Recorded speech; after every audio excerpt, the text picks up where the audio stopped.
Benzar Guru Pema Siddhi Hung Om Mahung Benzar Guru Pema Siddhi Hung Om Ahung Benzar Guru Pema Siddhi Hung Om Ahung Benzar Guru Pema Siddhi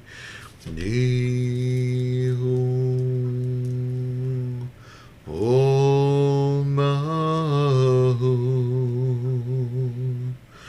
Om Ahung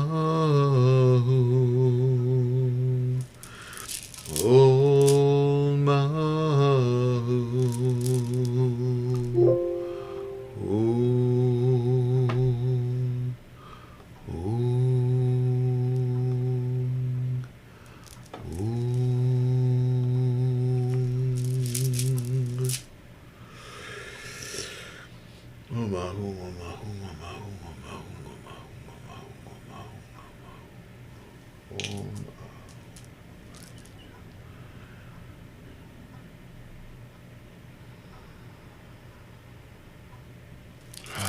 Good morning. Good morning. Welcome to your practice.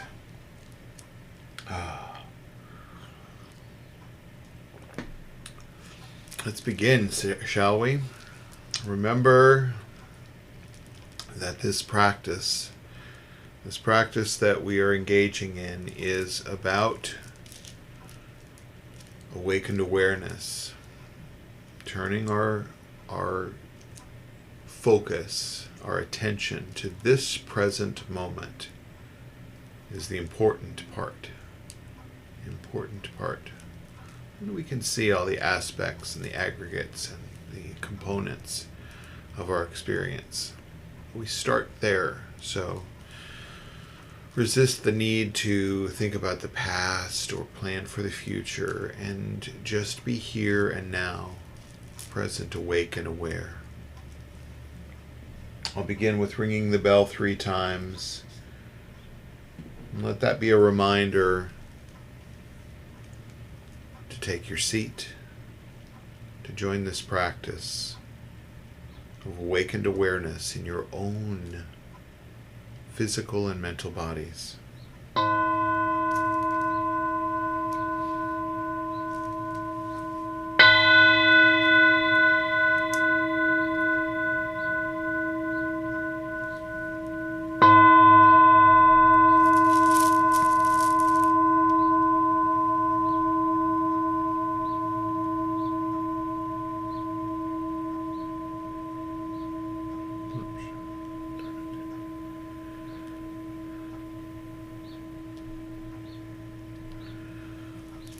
We'll begin with the path-clearing and wish-fulfilling prayer to Padmasambhava, followed by our refuge prayer.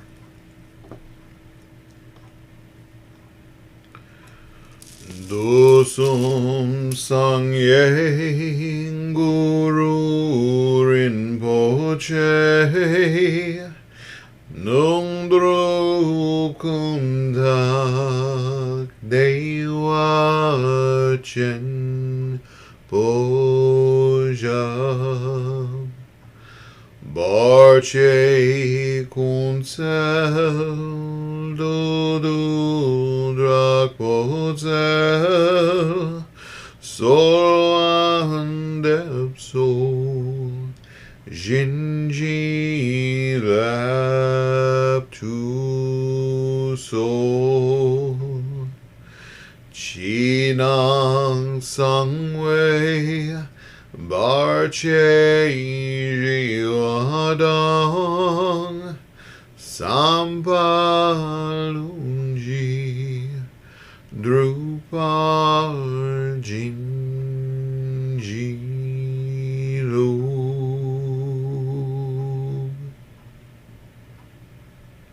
Precious Guide, one with all the Buddhas of the 3 times, blissful presence and source of all spiritual accomplishments, fierce destroyer of illusion who dispels every obstruction, we pray to you for blessing, inspiration, and realization.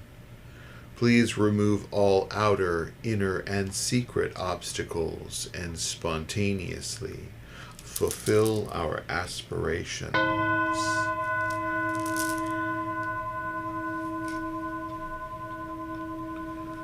Sangye chodam soki choknam la Jongchu bardu dakni kapsuchi dakji jinso ki pei sonam ki drola penshir sangye drupar sho Sangye chodam soki choknam la Jongchu bardu dakni kapsuchi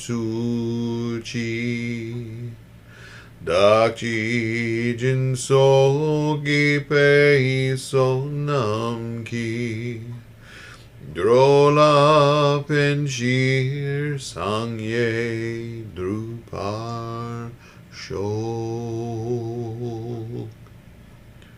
In Buddha, Dharma, and Sangha, we go for refuge until fully awakened. Through the power of generosity, ethics, patience, enthusiastic effort, concentration, and wisdom, for the sake of all beings, may we realize and demonstrate our innate goodness.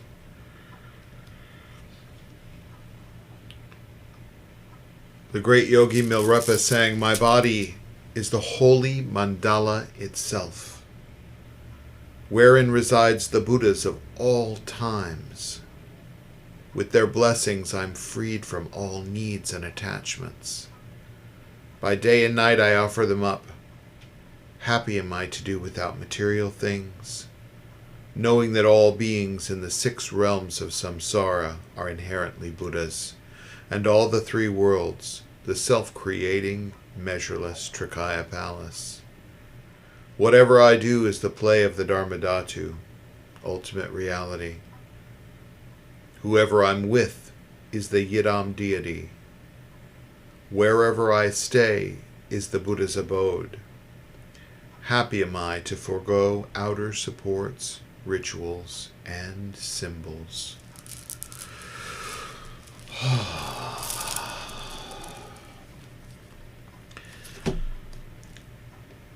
So today as we practice, try to see both your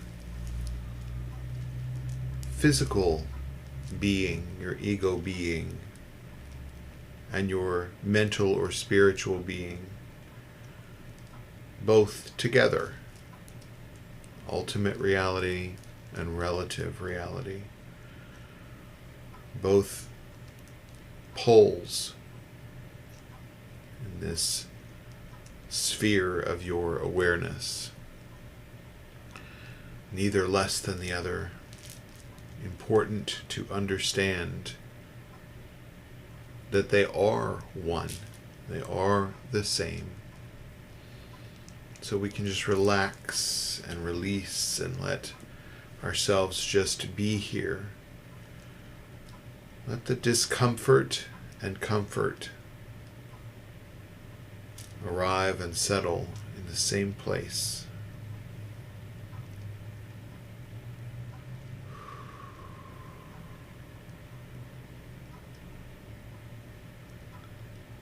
We'll chant Lama Cheno, which means calling in the Lama, calling in the teacher.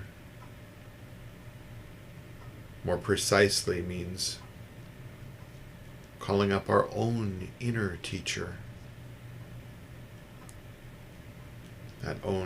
That specific ownership of this experience that only you can navigate.